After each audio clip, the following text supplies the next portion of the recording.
예, 오늘은 33장 이제 들어갑니다.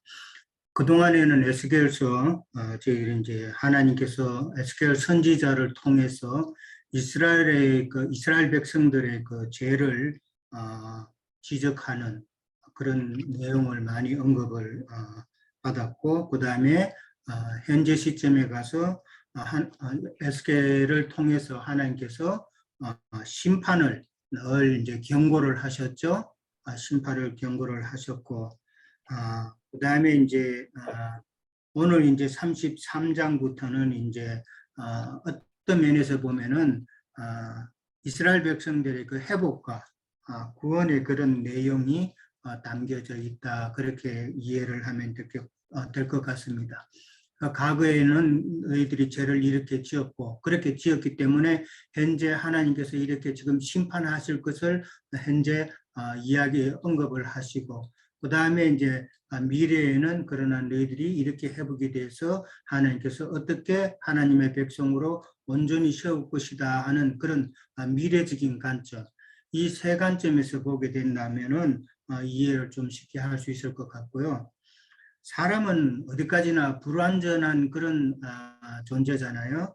그렇기 때문에 과거에는 우리의 그 혈과 육으로 조성된 우리 자신을 하나님께서는 지적을 하시는 것이죠.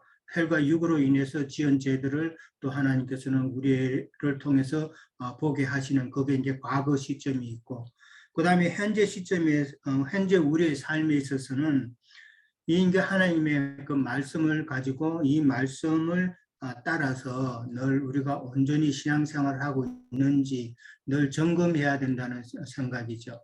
늘 점검을 해서 잘못된 것이 있으면은 조정을 해서 또 길을 곱게 갈 수 있는 그런 생활을 에스겔 선지자의 그 예언 내용, 그 내용을 에스겔서의 내용을 보면서 또 한번 생각을 해봅니다.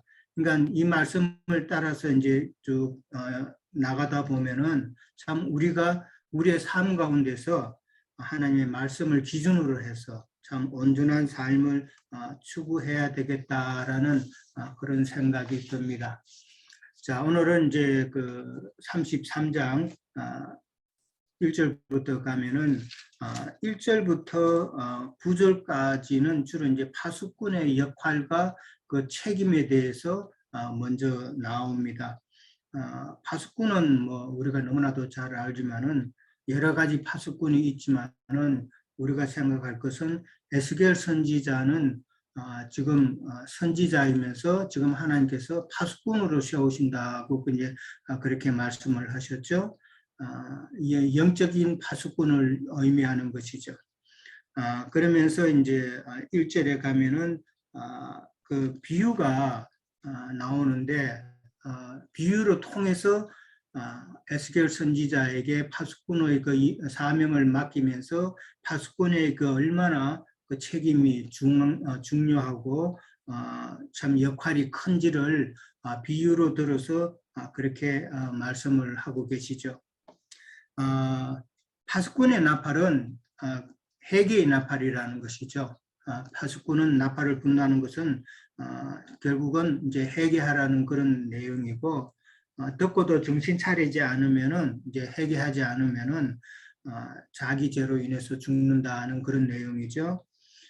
근데 이제 전쟁이 임함을 보고도 이제 칼이 임함을 보고도 파수꾼이 나팔 불지 않으면은 그거는 어디까지나 파수꾼의 책임이다라는 것이죠.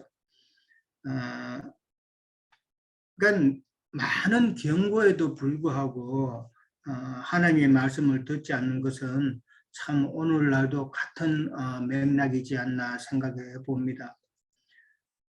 많은 사람이 있다고 해서 교인들이 많은 사람들이 그쪽으로 몰리고, 그 다음에 큰 교회라고 해서 그쪽으로 또 가고, 그 다음에 아주 이 교회나 전통이 있는 교회라고 해서 그쪽으로 가고 하는 이런 내용들이 참 진리를 분별하고자 하는 그런 본성은 전혀 없고 그냥 많은 다수를 따라서 가는, 성경에서는 넓은 길로 표현이 되어 있죠.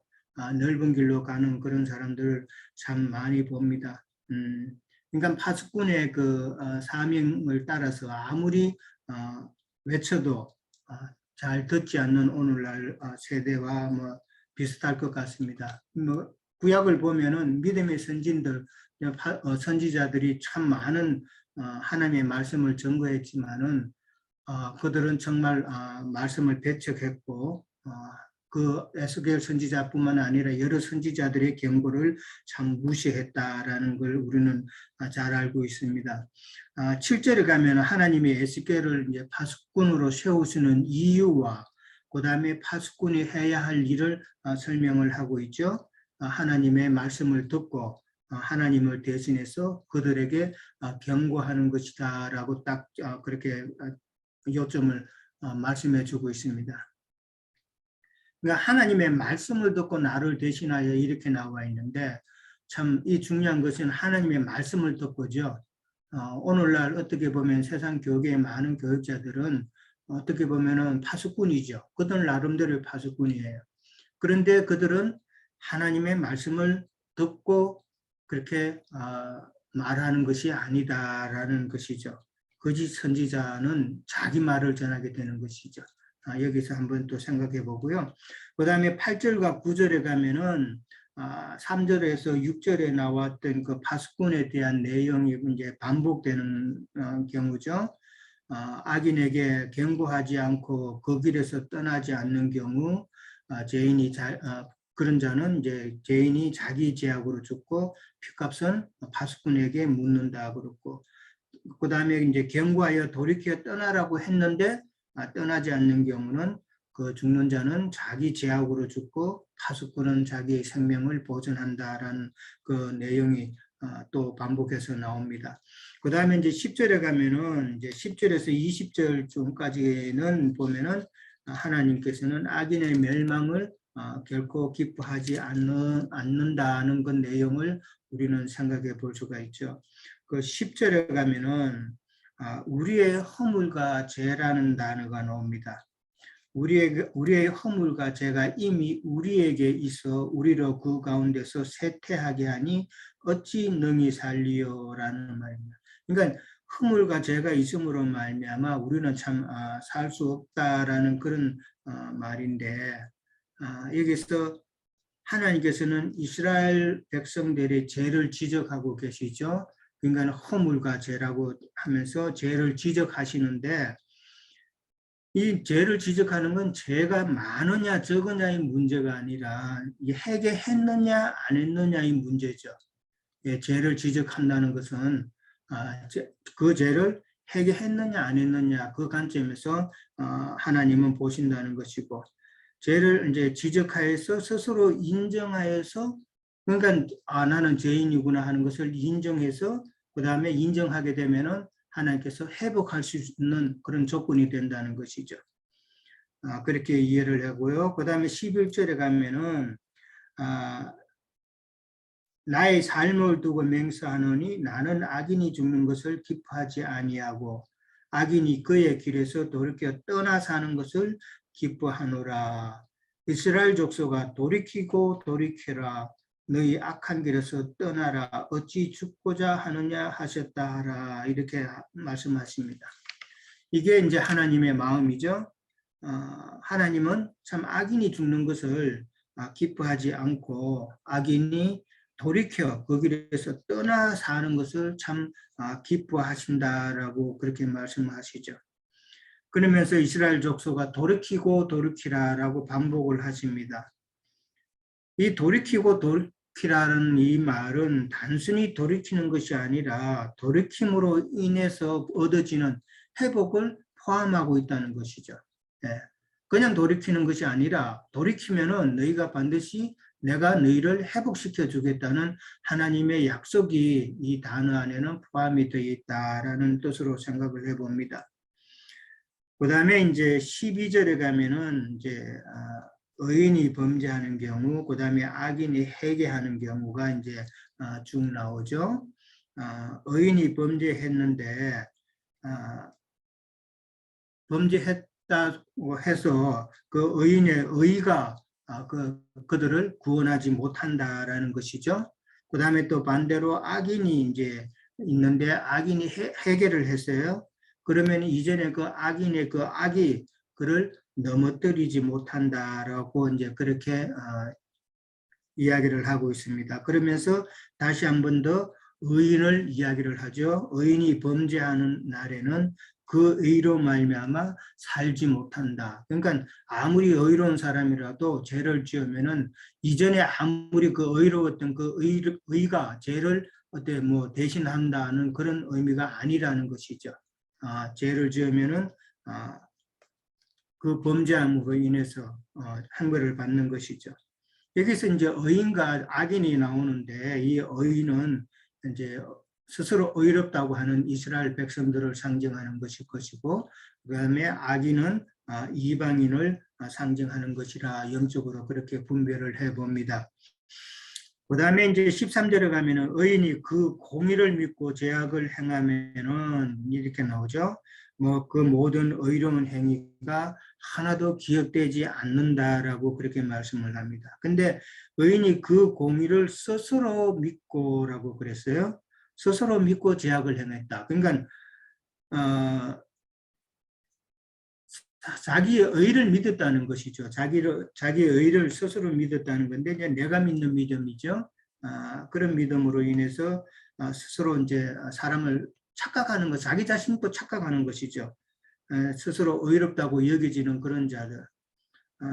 이런 자들이 참 오늘날에도 많죠. 세상 교회에서도 좀 남보다도 열심을 가지고 있는 사람들은 그 사람들 마음속에는 나는 그래도 저 사람보다는 좀 낫지 않나 하는 그런 마음을 가지게 되는 것이 이제 사람의 마음이죠. 그러니까 11절에서 20절까지는 이렇게 쭉 보면은 하나님께서 하시는 말씀은 하나님의 말씀을 잘못 이해했던 사람들, 그들의 구원관, 그 다음에 그들의 그 하나님의 말씀에 대한 이해도, 그 다음에 그들의 신앙관을 하나님께서는 지금 경고하고 계시는 것이죠. 오늘날 많은 사람도 이제 조금 전에 말씀드렸지만은 참 잘못된 구원관, 잘못된 하나님의 말씀 이해, 그 다음에 잘못된 신앙, 이게 너무나도 뿌리가 깊어요. 지난 1월 날 저녁에 테니스 치고 나서 우리 테니스 멤버하고 좀 성경 말씀을 나누었는데 그 사람이 참 착해요. 세상적으로 보면 참 겸손하고 착한 사람인데 교회도 참 열심으로 다니는 것 같고 그런데 이 성경 말씀을 나누다 보면 너무 성경에 대해서 무지해요. 성경에 대해서 너무 무지하고 그 다음에 초보의 도에 너무 꽉 묶여 있다는 거. 초보의 도에 너무 꽉 묶여 있다 보니까 우리가 예수 믿으면은 신앙생활하면 예수만 모든 것 되시고 예수님께서 다 이뤄놓으셨는데 우리는 믿기만 하면 된다고 그랬는데 왜 더 다른 게 필요하냐 이러는 거예요.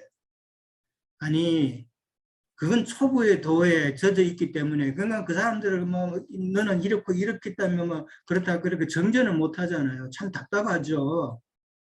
정말 답답하더라고요. 그렇다고 함부로 말하면 또 화를 낼 거고. 그래서 성경이 차근차근에 뭐 1시간 동안을 이해를 시켜줬는데도 왜 우리가 믿으면 됐지 예수님만 내 마음에 딱 모시고 믿으면 됐지 다른 게 더 필요하냐? 그 다른 게 더 필요하다는 말은 무슨 말이냐면 우리가 하나님의 말씀을 믿으면 하나님을 믿으면은 하나님의 말씀을 우리는 영으로 깨달아야 된다는 그게 참 중요하다라고 그렇게 이야기했는데 그게 왜 필요한가를 이해를 못하는 거예요. 참 답답죠. 예. 뭐 계속 그 사람하고 테니스 치는 한은 앞으로 또 몇 번간 또 기회는 있겠죠. 벌써 두 번째예요. 두 번째인데 참 답답한데 한 10번 정도는 해봐야 될 것 같은데 모르겠습니다. 자, 그 다음에 이제 14절에 가면은 악인이 자기 죄에서 떠나서 정의와 공의를 행한다는 표현이 나옵니다. 정의와 공의를 행한다는 이 말은 정의와 공의, 그러니까 정의롭다, 참 공의롭다 하는 것은 이것의 기준은 어디까지나 하나님이죠. 사람이 아무리 정의롭다 하고 아무리 공의롭다 해도 이거는 사람의 것으로는 판단할 수 있는 게 아니죠. 하나님의 기준이 돼야 되는 것이고, 공의라고 그러면은 하나님께서 선과 악을 분별하는, 그건 하나님의 성품이잖아요. 하나님의 성품이기 때문에 정의와 공의라는 것은 우리 사람에게서 표현되는 것이 아니라 하나님의 기준에 맞는 생활이, 기준에 맞춰서 해야 된다라는 것이죠. 그러니까 자기 죄에서 떠나서 정의와 공의를 행한다는 말은 하나님의 기준으로 맞는 신앙생활을 한다는 것으로 이해를 해봅니다. 자기 죄는 그 뭐냐면은 자기 기준으로 하나님을 이해하고 믿는 것이죠. 그거에서 떠나서 하나님의 기준으로 정의와 공의를 행한다는 것이 참 옳은 생각인 것 같습니다. 그러면 정의와 공의를 행한다는 게 우리가 참 정의롭게 생활하고 공의롭게 그렇게 행한다는 게 우리 인간의 힘으로 될 수 있는 건 아니죠. 이건 아까도 이야기했지만 이건 하나님의 성품이에요. 하나님의 성품이기 때문에 우리 사람에게서는 나올 수 있는 정의와 공의가 아니다. 근데 그 다음에 이제 생명의 윤례라는 말이 있잖아요. 이게 이제 생명률이라는 것이죠. 그러니까 우리 사람은 생명률에 따라서 성령께서 우리에게 주시는 그 범위 안에서 우리는 정의와 공의를 행하게 된다는 것이죠. 그렇게 이해를 하고요. 그러니까 생명률이 더 크면 클수록 정의와 공의를 행하는 그 분량도 더 커질 수 있을 것이라 생각을 해봅니다. 그 다음에 17절에 가면은 네 민족이 주의 길이 바르지 않다라고 이제 그렇게 이야기를 합니다. 이스라엘 백성들이 불만을 표출하죠. 그런데 하나님께서는 실상은 그들의 길이 바르지 않다라고 그렇게 말씀을 하셨죠. 그러니까 여기 이스라엘 백성들이 하나님의 주의 길이 바르지 않다라고 하는 이 말은 우리는 지금 하나님의 선민들인데 우리를 심판하신다니 하나님이 뭐가 잘못된 거 아니냐 이런 식이죠. 지금 주의 길이 바르지 않다는 그 주의 길은 이제 이스라엘 백성들은 어디까지나 선민 사상에 꽉 젖어져 있기 때문에 자기네들은 참 우리가 옛날에 배웠잖아요. 가마처럼 가마솥 안에 있는 것처럼 안전하다 이제 그렇게 생각한다는 것이죠. 그런데 실상은 참 이스라엘 백성들의 그 길, 그러니까 그 생각, 행위가 참 바르지 않다라고 그렇게 하나님은 지적을 하시는 것이죠. 그 다음에 이제 18절하고 19절도 이제 앞에 나온, 지금까지 나왔던 거 반복이고요. 그 다음에 21절에서 22절은 이제 예루살렘의 함락 소식이 이제 에스겔 선지자에게 전해지는 것이죠. 그 12째 해 10월 5일 날 소식을 접한 날입니다. 이스라엘이 예루살렘이 멸망한 것은 시드기야 왕 11년이죠. 시드기야 왕 11년이고, 그러니까 멸망 소식이 전해진 것은 그 멸망하고 난 한참 뒤에 에스겔 선지자에게 멸망 소식이 이제 전해졌습니다. 이게 소식을 접했는데 이런 기록을 이렇게 하시는 것은 하나님께서는 지금 심판의 예언을 계속을 하셨는데 실제로 하나님이 경고하시고 나서 지금 실행하셨다라는 것을 보여주는 것이죠. 하나님께 심판만 하시는 건 하나님은 아니시다. 심판하시면은 반드시 실행을 하신다는 것을 우리는 이런 구절을 통해서 이해를 해야 될 것 같습니다. 전날 저녁에 여호와의 손이 임하여 입을 여시고 다음날 아침 도망자가 와서 내 입이 열렸다라고 이제 그렇게 돼 있죠. 에스겔 선지자가 이제 입이 열릴 것이라는 것을 이제 예언한 내용이 24장 25절부터 있죠. 에스겔 24장 25절부터 보면은 에스겔에게 입이 이제 열릴 것이다라고 그랬는데 여호와의 손이 임했다라는 말이 있습니다. 여호와의 손은 1장 3절에 보면은 여호와의 권능으로 그렇게 표현이 되어 있다고 봅니다. 여호와의 권능이 내게 임하여 그렇게 이해를 해봅니다. 그 다음에 이제 23절부터 이제 마지막 33절까지 이제 내용인데 여기는 이스라엘 백성들의 그 잘못된 믿음, 거짓된 믿음이죠.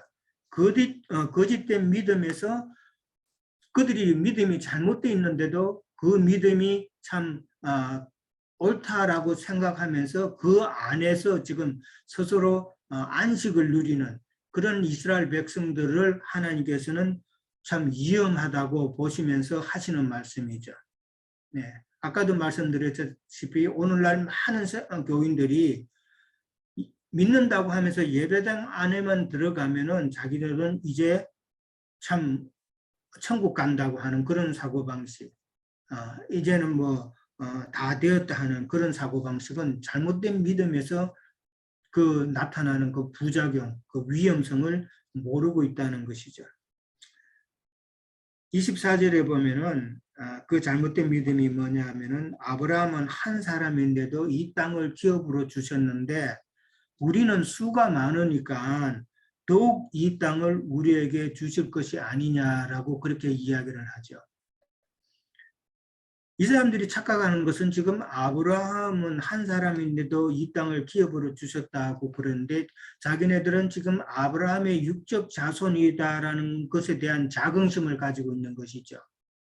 근데 이 말씀은 땅을 주신다는 것은 우리 창세기를 통해서 잘 아셨지만은 그 땅은 바로 예수 그리스도잖아요. 그 예수 그리스도고 가나안 땅에 들어가서도 싸워서 이기는 자가 취할 수 있는 그 땅이잖아요. 근데도 이스라엘 백성들은 자기네들은 육적 후손이라는 그것만 내세워가지고 지금 착각하고 있는 것이죠. 근데 우리는 수가 많으니까 더욱 이 땅을 우리에게 주신다. 더욱이라는 말은 당연히 우리에게 이 땅을 주실 것이다 하는 그런 착각이라는 것이죠. 그러니까 당연히 우리에게 준다. 당연히 내가 예수 믿으니까 천국 간다는 그 생각. 다른 거 뭐 필요 있냐는 이런 사고방식은 정말 위험하다라는 것이죠. 형제님 늘 말씀하시다시피 천국 백성 되려고 하는 게 아니라 천국 백성 되려고 노력했는데 그것까지도 안 될 가능성이 참 농후하다는 것이죠. 자, 안 되는 이유에 대해서 이제 또 25절에 나오죠. 고기를 피채 먹는다 그랬어요. 그 다음에 우상들에게 눈 돌리고 피를 흘린다고 그랬어요. 그 다음에 칼을 믿는다고 그랬어요. 그 다음에 그들이 가증한 일을 행한다고 그랬어요. 그 다음에 그들이 이웃의 아내를 더럽혔기 때문이다라고 하나님께서 이야기를 하십니다. 그러니까 이스라엘 백성들이 가나안 땅을 취할 수 없는 이유죠. 첫 번째는 고기를 피채 먹는다. 그러니까 이건 육적 생명, 옛사람의 생명을 버리지 않고 피채 그냥 먹는 것이죠. 우상들에게 눈 돌리고 피를 흘린다 그랬습니다. 우상들에게 눈 돌리는 것은 우상 숭배하는 것은 바로 탐심이 원인이 되는 것이죠.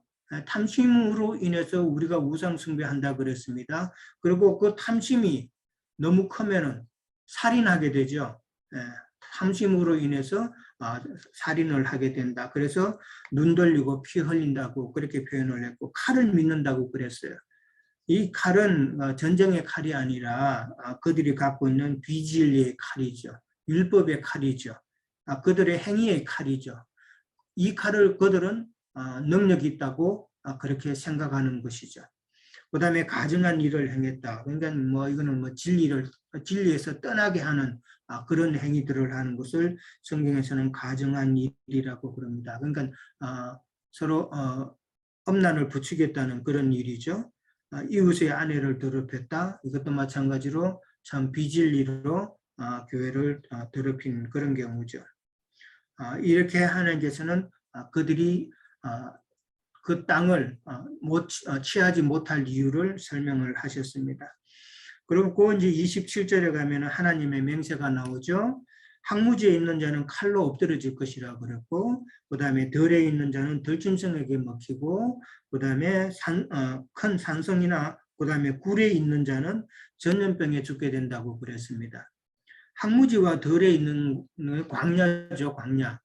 거기는 물이 없는 곳이요. 그러니까 진리의 말씀이 없는 곳이고, 그다음에 그 광야는 하갈이 거했던 처소잖아요. 하갈은 엄령 교회를 실행했던 곳이다라는 것이잖아요. 그러니까 하갈이 머물렀던 그곳에는 칼에 엎드러진다 그랬어요. 죽게 되고, 그다음에 덜짐승에게 먹히죠. 덜짐승은 세상 교역자들 말하는 것이고, 그다음에 산성과 굴에 있는 자는 전염병에 죽게 된다. 이 말은 굴에 들어가서 개인 신앙주의 부르짖는 자들, 이런 자들이 아닌가 생각을 해봅니다. 근데 그들이 전염병에 죽게 된다 그랬어요. 이 말은 이제 혼자 이제 하나님의 말씀을 갖다가 점검받지 아니하고 혼자 말씀을 이제 생각한다고 하면서 순수한 하나님의 말씀을 바로 깨닫는 것이 아니라 자기 생각에 바이러스가 들어가 가지고 전염병이 되는 경우가 아닌가 그렇게 생각해 봅니다. 자기 생각이 들어가면은 그 바이러스라는 게 그렇잖아요. 하나 들어가면은 그냥 하나가 열이 되고 열이 백이 되는 이런 순식간에 번지잖아요. 그러니까 자기 생각으로 성경을 풀다 보면은 자기 중심적으로 막 그렇게 엉뚱하게 가는 그 모습이 아닌가 생각을 해봅니다. 28절에서 29절에 가면은 항무지와 공포의 대상이 되게 하고라고 나오는데, 공포의 대상이 되게 한다는 말은 이제 폐허가 되게 한다는 말이죠. 항무지가 폐허가 되어서 사람이 다니지 않는 그런 곳으로 만들겠다는 것이죠. 그리고 권능의 교만을 그치게 하겠다라고 그렇게 말씀을 하셨습니다. 이 권능의 교만인데 이스라엘 백성들이 가졌던 그 교만이라는 게 바로 선민사상이 아닌가 그렇게 생각을 해봅니다. 선민사상을 하나님께서는 그치게 하시겠다, 끊으시겠다는 것이죠. 어느 시대에 끊어지나요? 교회 시대에 끊어지는 것이라고 생각을 해봅니다. 그리고 이제 그때의 여호와임을 알게 될 것이라고 그런데 이 안다는 것은 야다죠. 하나님을 이제 체험한다는 것이죠. 그러니까 자기네들이 잘못됐다는 것을 체험하는 그때는 바로 천년왕국의 때라는 것이죠. 그 천년왕국의 때가 바로 오늘 성경에서 말하는 회복을 이야기하시는데 회복의 때다라고 그렇게 생각을 해봅니다. 그 다음에 30절에 가면은 당격해서 진문에서 이야기를 나누는 이스라엘 백성들을 보죠. 가서 무슨 말씀이 나오는가 들어보자 하는 이 말씀에서 참 하나님의 말씀을 순종적인 자세로 듣고자 하는 이야기가 아니라 무슨 이야기하는가 들어보자고 하는 그런 호기심에 따른 행위다라고 생각을 하고요. 31절에 말은 들어도 그대로 행하지 아니한다고 그랬어요. 그 입으로는 사랑을 나타내어도 마음으로는 이익을 얻기 위함이다라고 그랬어요. 그 이스라엘 백성들이 그 입으로는 사랑을 나타나는데 마음으로는 이익을 얻기 위한 마음이다라는 것이죠. 이 말씀이 뭔가 생각해 보다가 저는 이렇게 생각을 해봤습니다. 사랑을 나타낸다는 말은 하나님의 말씀을 전한다는 것이죠. 사랑이라는 그 뜻이 원래는 예수님께서 제자들을 사랑했던 그 사랑은 하나님의 말씀을 풀어서 제자들에게 먹여준 것이 사랑이잖아요. 마찬가지로 우리가 사랑을 베푼다는 것은 하나님의 말씀을 증거하는 것이 사랑이라면은 이스라엘 백성도 사랑을 나타냈다는 것이죠. 근데 하나님의 말씀을 전했다는 것이죠. 근데 마음으로는 이익을 얻기 위한다 그랬죠. 그러나 하나님의 말씀을 전해서 자기 사람 만들려고 하는 그런 마음이다라는 그런 뜻으로 이해를 해봅니다. 32절에 가면은 그들은 네가 즉 에스겔 선지자가 고운 음성으로 사랑의 노래를 하며 음악을 잘 하는 자로 여긴다라고 그랬습니다. 그러나 그들은 그들의 그 말을 잘 따르지 않은 것이죠. 그러니까 사랑의 노래, 그러니까 에스겔 선지자가 사랑의 노래를 했다고 그러는데 음악을 잘했다고 그러는데 실제 노래 부르고 음악 잘하는 그런 이야기가 아니죠. 그러니까 에스겔뿐만 아니라 모든 선지자들이 믿음의 선진들, 그 선지자들이 하나님의 말씀을 전파했다라는 그런 의미로 이해를 해봅니다. 그 말이 응하리니 그때, 그러니까 응하는 그때, 그 심판의 때죠. 한 선지자가 자기 가운데 있었음을 안다라고 이야기했습니다. 한 선지자가 아니라 모아는 그 믿음의 그 선진들, 선지자들을 두고 하는 말씀이죠. 그들이 말씀 전했었음을, 하나님의 말씀을 바로 전했음을 그들이 이제 그때서야 깨닫게 된 것이고, 그때가 바로 회복의 때다라는 것이죠. 예, 여기까지 하겠습니다. 형제 자매님들, 네, 잘 지내시고 안녕하시리라 믿습니다. 네, 우리 앞서서 유영재님이 잘 이렇게 증거해 주시니까 제가 뭔 얘기를 더 해야 될까 하는 그런 생각이 듭니다. 3장에 이어서 에스겔 3장에 이어서 33장을 통해서 끊임없이 말씀하시는 하나님께서 우리 그 증인된 사명과 또 이 땅에 살아갈 때 우리가 어떻게 주님을 증거하고 또 믿음 안에서 잘못된 길을 가는 사람들에 대한 그 하나님께서 품은 그 마음을 우리가 이해할 것 같습니다.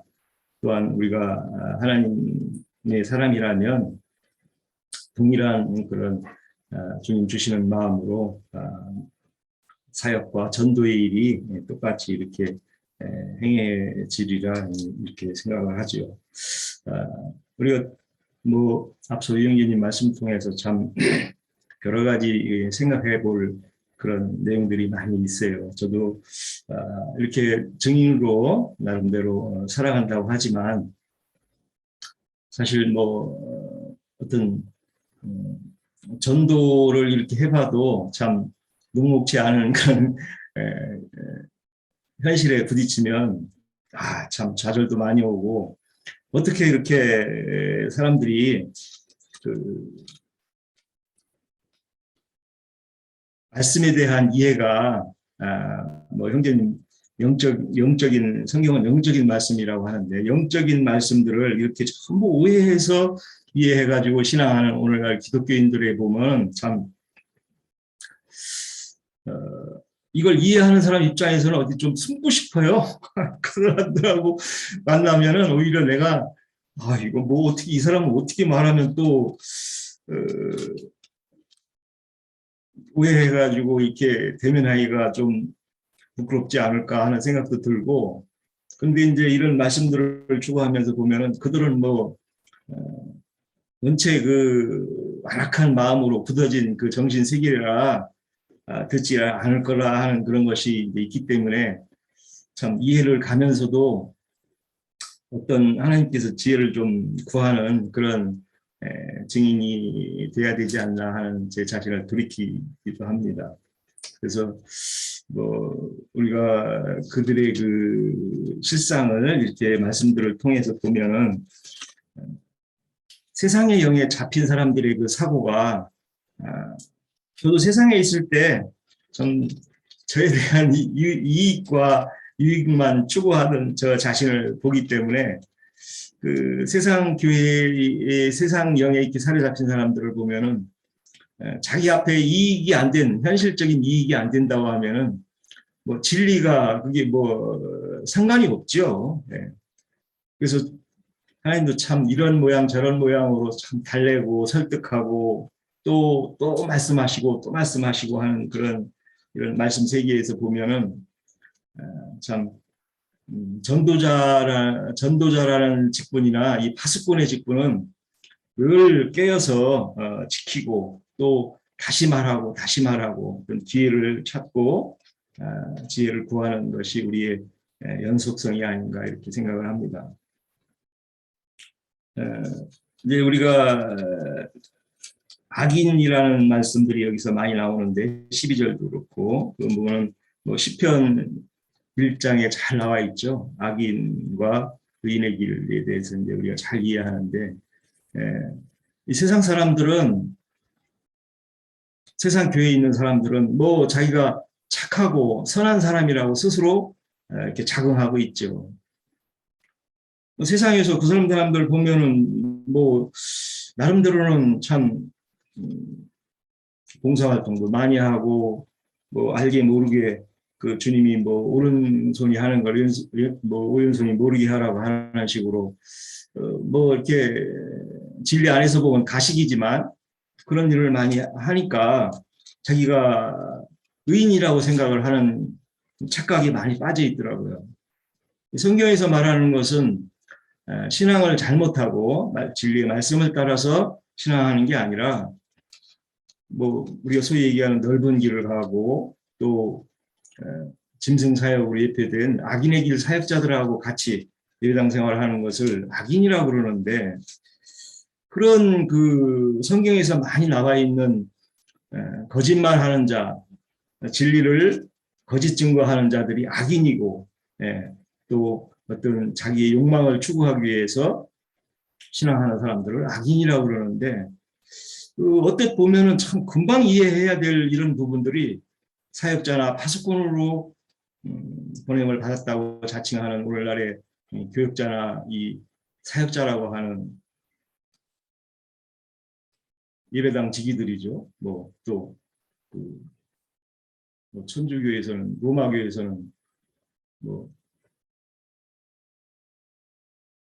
그 성당이라고 하는 것 같은데 그런 그 맡음 있는 그 파수꾼 사역자들이 몰지각한 개들이 됐다는 증거가 성경에서는 참 그렇게 많이 증거하고 있는데 이사야 56장 10절이죠. 제가 한번 읽어보겠습니다. 이사야 56장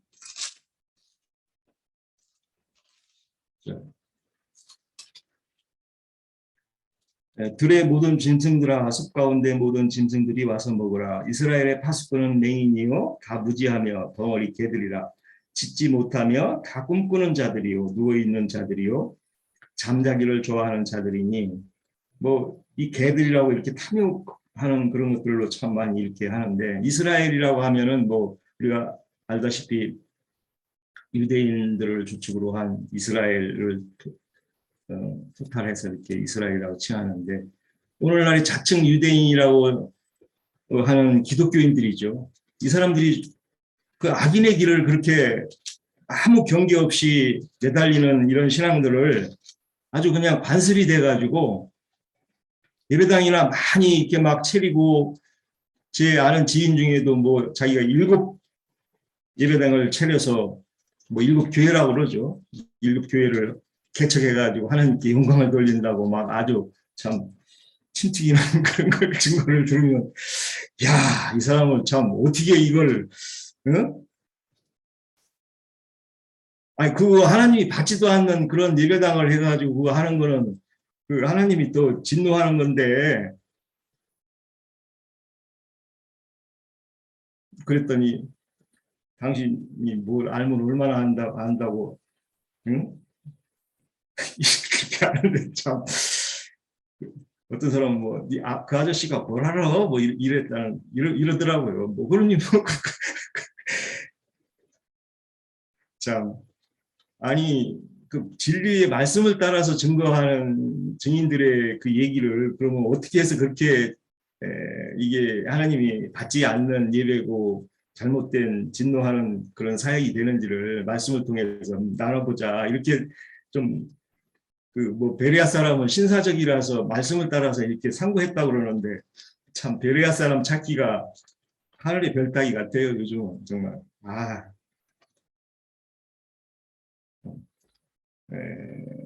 우리가 요한일서 3장 18절이죠. 요한일서 3장 18절에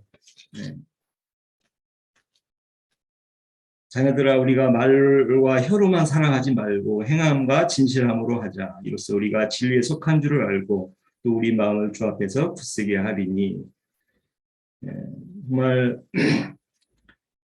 이 마음을 따라서 주님이 주시는 받는 이 진실한 마음을 받으신다고 그랬는데 이 속사람의 그 영의 마음을 하나님은 받으시고 우리의 그 육과 혈이 있는 뭐 갈대 같은 마음이죠. 순식간에 변하고 순식간에 그냥 자기 이익 앞에는 막 달려가는 그런 저희 겉사람도 보는데 겉사람으로 신앙하는 것들이 이제 가인의 길의 그 신앙이고 피를 흘린 자의 그 조상이죠. 그 가인의 길이라는 게 신앙의 조상이죠. 그러면 우리가 그런 하나님이 옳다 하지 않는 그런 신앙들을 성경에서는 참 이게 핵심인데 이런 핵심들을 놓치고 신앙할 때 얼마나 다른 길로 가고 다른 복음으로 다른 예수를 믿는 그런 신앙들로 이어진다는 것을 우리 이 진리의 증인들의 이런 그 증거를 들은 많은 예수를 믿는다고 하는 기독교인들은 참 유념하셔가지고 에스겔서의 파수꾼의 33장에 이어지는 그 마음이 이익을 따라서 추구하고 사람의 계명으로 굳어진 진리의 말씀들을 다른 길로 돌아오는 그런 기대를 합니다.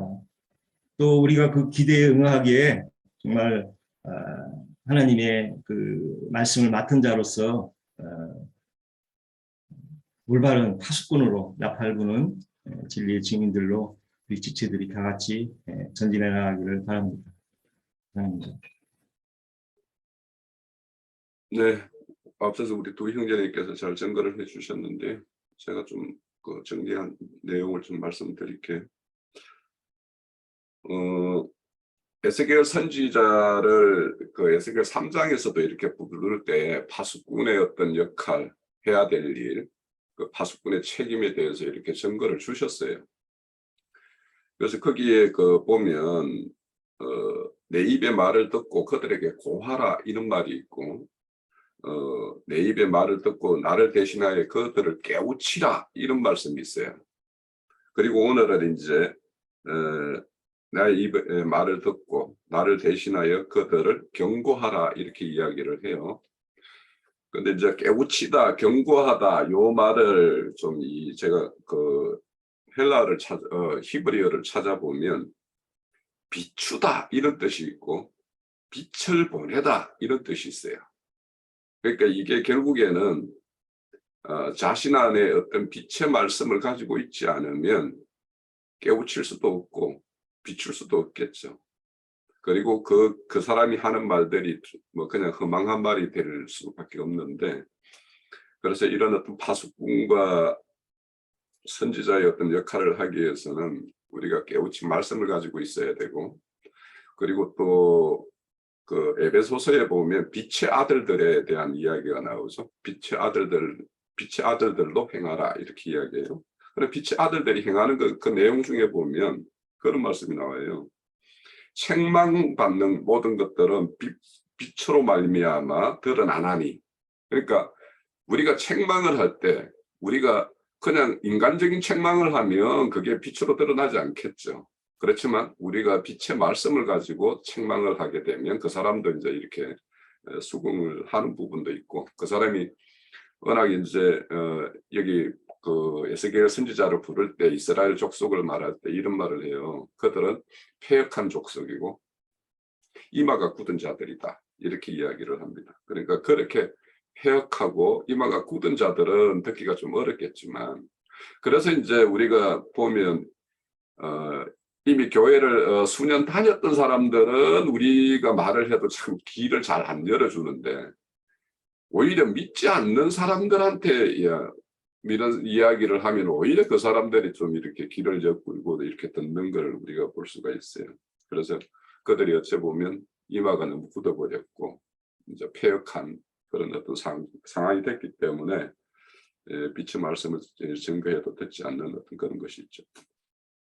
그런데 이제 빛의 말씀을 행하는 그 빛의 아들들을 보고 어떻게 하냐, 착함과 또 의로움과 진실함으로 이렇게, 그것이 이제 그 빛의 아들들의 열매인데, 그러면 그렇게 행하겠죠. 착함으로, 의로움으로, 진실함으로. 그러면 이 말은 거짓 없이, 사심 없이, 진실되게 이런 말인데, 지금 우리 뭐 오늘 우리가 말씀 보고 34장에 보면 자기만 먹는 목자가 나와요. 그러니까 그들은 다 사심으로 행하고 그렇게 한다라는 거죠.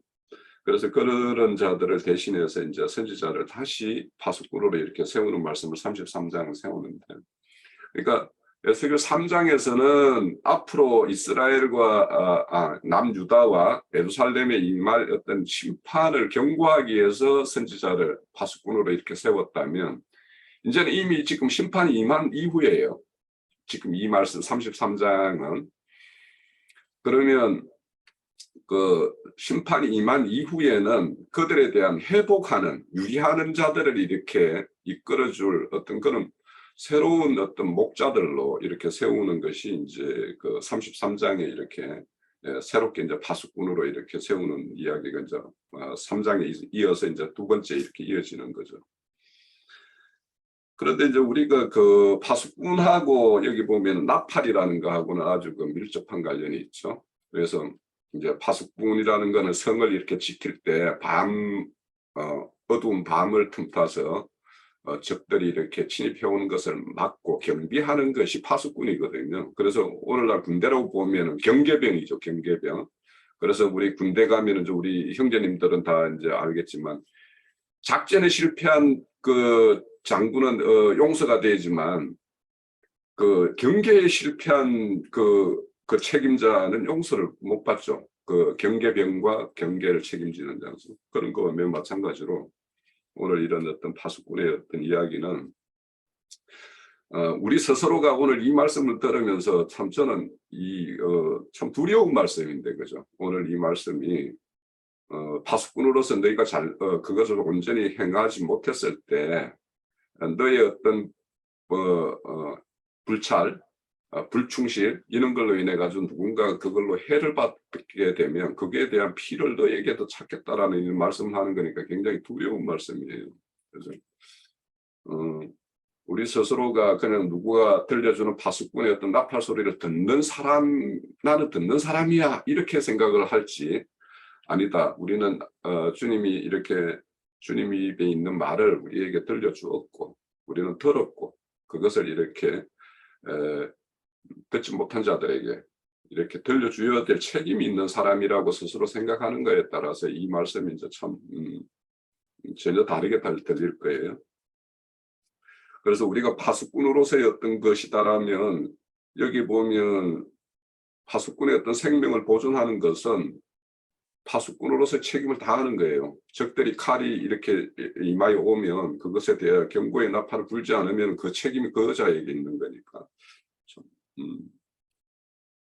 그래서 이런 말씀에 대해서 우리가 좀 지금 우리 스스로가 어떻게 하고 있는가 이런 것도 잘 살펴봐야 될 것 같고, 그런데 이제 파수꾼의 어떤 경고의 말씀을 듣고도 이제 행하지 않았던 자들이 우리 어저께 그 보면 누가복음 17장에 보면은 바리새인들이 하나님 나라가 어떻게 임합니까? 언제 임합니까? 그러니까 야, 눈에 보이게 임하는 것이 아니고 너희 안에 이렇게 임하는 것인데, 너희들이 이렇게 기대하는 날은 심판의 날일 거야 이렇게 말씀하면서, 그 노아의 때도 노아의 어떤 경고를 그들이 이제 네피림들이 이렇게 들었으면 그들이 이제 회복의 기회가 있었겠지만, 그들은 뭐 시집가고 장가가고 또 뭡니까 먹고 마시고 이런 일에 열심히 빠져 있었다라는 거 아니에요. 또 노세 때도 그렇고 그들은 먹고 마시고 사고 파는데 이제 정신을 다 팔았다라는 거예요. 그러니까 그 선지자의 경계의 말씀을 하나도 이렇게 새겨 듣지 않았기 때문에 그들은 물에 이렇게 휩쓸려가는 홍수의 심판을 당했고 또 유황불에 이렇게 심판을 당하는 일을 당했어요. 그래서 이제 그 당시에 노아나 또 천사들이 가서 롯에게 일렀던 그 말들, 그런 것들이 결국에는 이제 파수꾼이 들었고 행했던 말들입니다. 그래서 우리가 이제 그 7절기 중에 보면은 이제 나팔절이 있죠. 다섯 번째 절기죠. 그래서 이제 그 가을절기에 보면 나팔절, 대속죄일, 그 뭡니까 초막절 이렇게 있는데 요 세 절기가 있어요. 그러면 이 나팔을 언제 부르느냐? 7월 1일 날 불어요. 일곱째 달 첫날. 그 출애굽할 당시에는 그 6월절을 맞는 날, 그날이 이제 그 해에 첫날로 이렇게 정했지만 바벨론에서 이렇게 돌아왔을 때에는 그 당시 이제 민감력을 사용해 가지고 7월 1일이 그해 첫날이에요. 그래서 첫날 그렇게 나팔절을 이제 시작이 되는데 그 나팔을 열흘간 불어요. 그럼 왜냐? 나팔절 이후 10일 있다가 이제 대속죄일이 임하거든요. 그러니까 나팔이라는 것은 결국에는 너희들의 어떤 속죄함을 받아서 최종적으로는 초막절이나 뭐 장막절이나 이런 걸 막게 하기 위한 거거든요. 그래서 이제 나팔절이 이렇게 나팔을 분다라는 것은 굉장히 이제 두려운 일로 시작이 돼요. 왜냐하면 속죄할 일이 생기니까. 그렇지만 이제 최종적으로 하나님과 이렇게 화목을 이루었을 때는 초막에 들어가든지 장막절로 이렇게 맞이하는 거예요. 그래서 우리가 이런 나팔절이라는 것들도 이런 어떤 파수꾼의 어떤 역할, 대속죄를 이루어야 될 일들 이런 거에 이제 참여하는 것이다라는 것을 우리가 좀 이해를 가지면 좋겠다 싶고.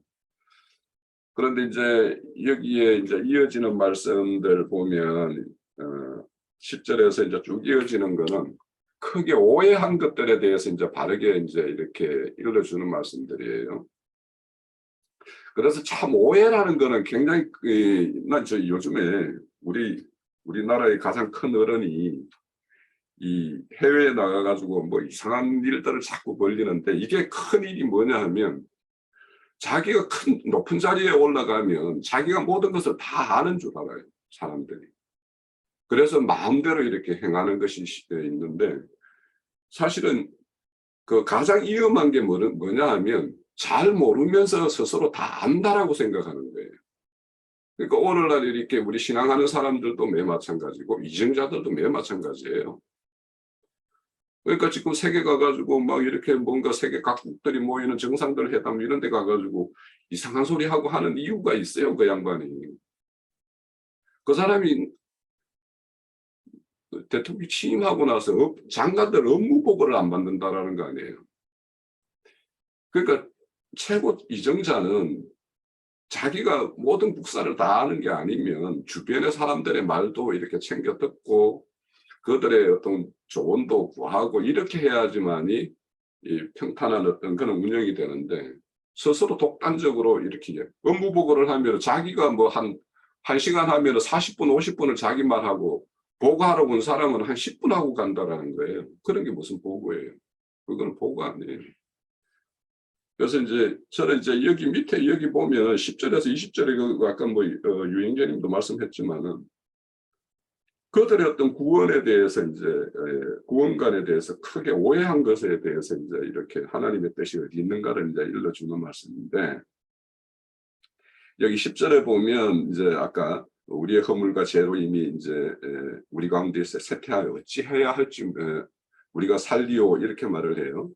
그런데 이 말씀은 우리 그 사도행전에 보면 베드로 사도가 이제 그 말씀을 할 때 너희들이 이스라엘 온 집은 알라. 너희가 십자가에 못 박은 이 예수가 하나님이 주와 그리스도 되게 하셨다. 이 말씀을 이렇게 증거하는 때 그 증거를 듣고는 그 사람 이제 그 말을 듣는 유대인들이 마음에 찔림이 되어 가지고 그럼 우리가 어찌해야 할꼬 이렇게 말을 해요. 그래서 그들에게 회개하고 예수 그리스도 이름으로 세례를 받고 제사함을 받고 그러면 성령을 선물로 받지 않겠느냐 이렇게 말씀을 해요. 그러니까 이런 어떤 제사함 그러니까 이런 어떤 경고의 말씀을 이렇게 듣고 어찌할꼬 해가지고 내가 살 길을 찾는 자. 그러니까 우리 그 누가복음 16장의 불의한 청지기도 맨 마찬가지죠. 주인이 와서 세만다라는 소리를 듣고는 야 내가 어찌해야지 살 수 있는 방법이 있지 그걸 숙지해가지고 이렇게 하면 살 수 있겠다 해가지고 자기가 행위를 바꿔요. 그 행위를 바꾼 거에 대한 어떤 동기는 이제 뭐 거기 기록된 말씀으로는 좀 불확실하지만 그렇게 행위를 바꿈으로 인해 가지고 그가 이제 지혜롭다라는 이렇게 칭찬을 받는 것까지 나아가요. 그래서 이렇게 자기가 어찌해야 할 바를 모르는 자들에게 길을 일러주는 것이 또 파수꾼이에요. 그러니까 너희가 행한 것에 대해서 불의라는 것도 일러줘야 되고, 그래서 그들이 어찌해야 됩니까? 라고 했을 때 어찌해야 하는 것이 이게 살 길이야 라고 그까지 일러주는 것이 이제 파수꾼이죠, 결국에는. 그래서 여기에 보면 이제 하나님의 어떤 본의가 악인이 다 이렇게 그 죄로 죽는 것이 아니라 그가 돌이켜서 그들이 다시 다 사는 것이 이제 하나님의 뜻이다라는 것을 이렇게 말씀을 합니다. 그 베드로 후서에도 보면 3장에 보면 하나님이 약속이 들이다 하는 사람들이 있다라는 거예요. 그런데 이제 그 말씀에 대해서 너희에게 오래 참는 것이다. 왜냐? 너희들이 멸망하지 않고 다 회개해서 회개에 이르게 하는 것을 하나님이 원하신다. 이렇게 말씀을 해요. 자, 이것이 이제 하나님의 말씀이에요. 그러니까 이런 말들, 그러니까 모든 사람들이 멸망하지 않고 회개에 이르기를 원하는 것이 하나님의 어떤 본인데, 이런 말씀을 듣고도 날 때부터 택함을 받을 자, 날 때부터 이거는 버림을 당할 자, 이게 나누어져 있다라고 이런 말을 하는 것이 참 그럴 수가 없는 것인데, 참 이런 것들을 보면은 또 우리가 어떤 교리라는 것이 어떻게 이렇게 나갈 수 있는 것인가, 이런 것도 우리가 한번 알 수 있는 것 같아요. 자, 이와 같이 그 하나님의 어떤 일들에 대해서 정확하게 알지 못하고 어떤 여기 보면 그 공의를 스스로 제약으로 또 그의 어려운 행위 하나가 과거의 어떤 과거지사의 어떤 행한 것이 오늘의 어떤 실패를 삼각시켜서 이렇게 그런 걸로 생각하는 것이 종교인들의 모습이거든요. 저도 예전에는 그렇게 생각했어요. 처음에 이제 교회 가면 그래도 내가 바르게 한 것들이 있는데, 세상에서는 그렇잖아요. 세상의 어떤 평가는 공은 고, 사는 공과 가를 평가해 가지고 공이 크면은 공으로 인정을 해주고, 뭐 가가 크면은 가로 이렇게 하는 것이 이제 세상사의 평가예요. 그래서 저도 이제 그런 어떤 거 뭐 아니겠어? 그러니까 내 나름에 열심히 하다가 뭐 한두 가지 실수를 한다 하더라도 그거 뭐 눈 감아주지 않겠어? 뭐 이런 생각을 좀 했었던 것 같아요, 처음에. 그런 사람들이 이제 이런 말씀을 보면 믿음의 어떤 현재성에 대해서 우리가 잘 생각을 해야 돼요. 그러니까 현재 내가 하나님 나라를 이루고 하나님의 어떤 통치를 받고 그를 나의 어떤 예배자로 이렇게 모시지 않는다면, 그거는 과거의 나의 어떤 지사가 어떠했든 간에 그거는 여기 내용에 보면은 평가받을 수 없다라는 거 아닙니까? 또 과거의 나의 어떤 행악이 어떠하든 간에 내가 돌이키고 했다라면 그 과거의 행악이 나를 다시 엎드려지게 할 수 없다라는 것이 오늘의 말씀이에요. 이런 것들은 우리가 이제 잘 생각을 해야 돼요. 우리 신앙하면서 가끔 가다 보면 과거 지사를 많이 말하는 사람들이 있어요. 과거 내가 어떻게 했는데 그거 쓸데없는 말이에요, 사실은. 우리 그 마태복음 25장에 가면 왼편 염소 오른편 양 그거 판단도 그렇잖아요. 그 염소들의 어떤 판단받는 자들은 내가 뭘 안 했습니까? 안 했습니까? 막 그 과거 했던 것들을 다 이렇게 챙겨가지고 있어요. 그런데 오른편 염소는 너는 나를 이렇게 대접했고 이렇게 했다라고 하는데 내가 언제 했어요? 이렇게 이야기해요. 물론 거기에는 이제 주님에게 한 것은 작은 소자에게 한 것이 나에게 한 것이다. 이렇게 이제 말씀을 하지만, 근데 그런 어떤 여기 아까 뭐 형제님 지적했듯이 생명의 율례에 따라서 행한 것들은 그냥 자연스럽게 했기 때문에 자기가 기억할 수가 없죠. 그냥 뭐 내가 목마르면 물 마셨는데 내가 물 마신 것을 내가 맨날 며칠을 난 무슨 물을 마셨고 어디 가서는 어떤 물을 마셨고 내가 그거 기억할 일 없잖아요. 그러니까 그런 것들에 대해서 우리가 한번 생각을 해야 되고, 또 그렇다고 해서 자기들의 우리의 어떤 믿음의 어떤 토대가 우리의 앞서간 어떤 선배들, 선진들의 어떤 그런 거에 바탕하는 것인데 그들이 이렇게 한 것들을 모르는 채 한다라는 거 그것도 이제 말은 안 되죠. 그럼 말은 안 되는 것인데 그걸 지나치게 앞세우는 것도 문제고 그것을 내몰라라 하는 것도 이제 문제가 되는 거죠. 그거는 이제 그냥 사람의 어떤 그냥 상식적인 판단을 해도 그거는 맞지 않는 것인데 자, 그래서 우리가 그런 어떤 과거지사에 대해서 몰입하는 어떤 그런 것들 그런 것들은 여기에 보면 믿음의 어떤 현재성 내가 지금 현재 하나님의 나라가 이루어져야 되고 그분이 나의 주인으로 모셔져 있어야 되고 하는 것들에 대해서 이제 좀 생각을 해볼 필요가 있겠다 싶고 그 17절에서 20절까지는 여전히 심판을 당했어요. 이렇게 심판당하고 그 선지자의 예언대로 그러니까 본토에서는 에레미야 선지자가 예언을 했고 포로지에서는 에스겔 선지자가 예언을 한 그 일들이 그대로 이루어졌어요. 그럼에도 불구하고 그 자기가 당한 어떤 행사를 보고는 여기 17절에 보면 하나님의 일이 옳지 않다 이렇게 판단을 한다라는 거예요.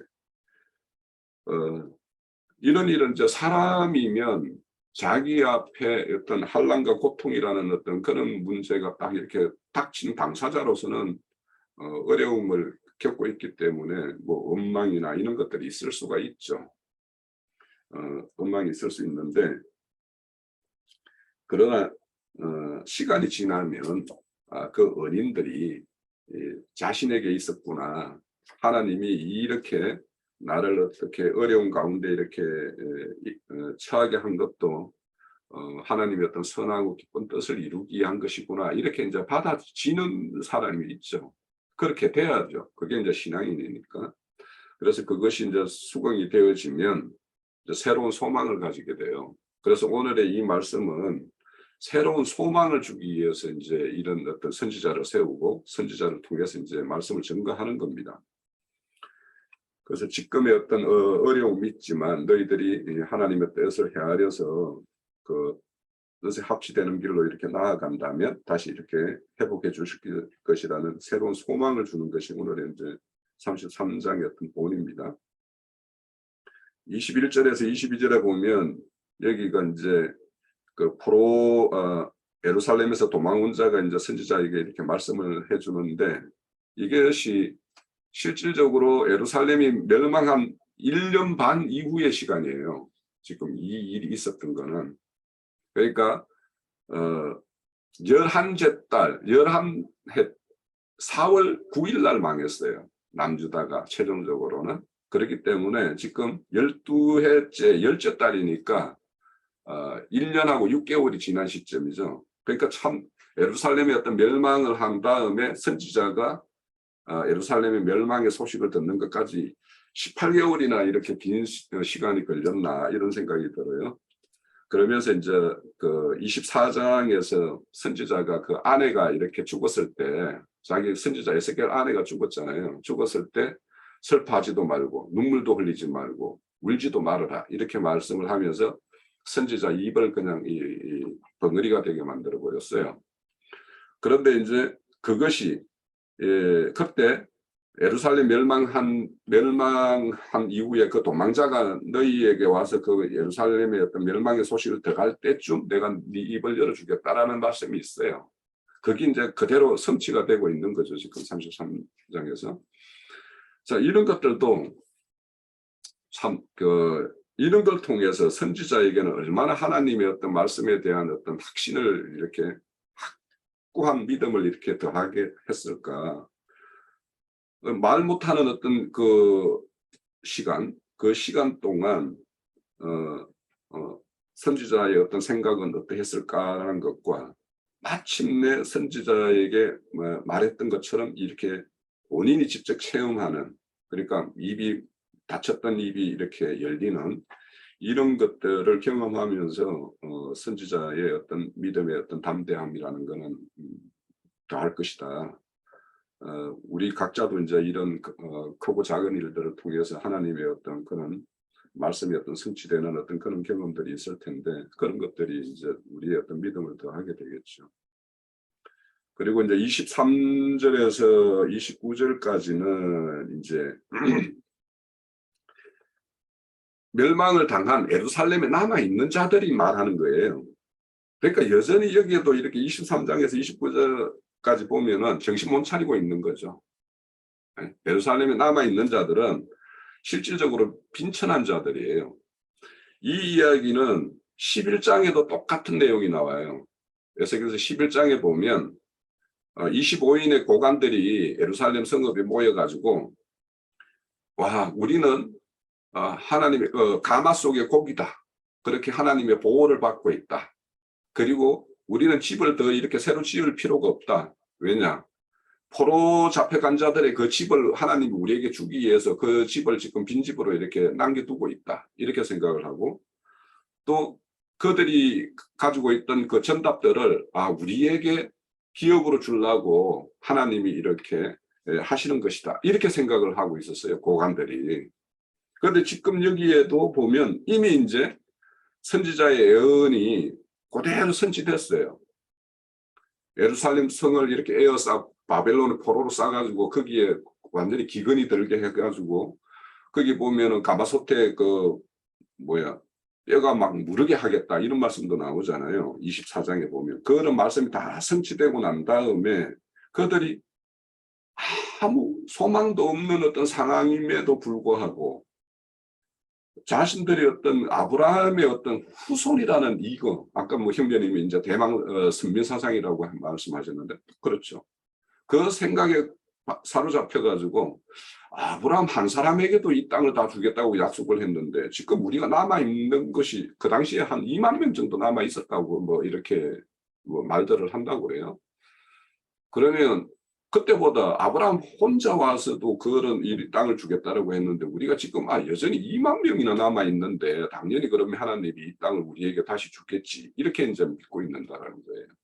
그러니까 그들의 어떤 하나님의 어떤 심판의 어떤 목적이나 그 뜻을 온전히 헤아리지 못하고 자기 스스로 이제 이렇게 자의하면서 있는 그런 모습들을 우리가 좀 볼 수가 있습니다.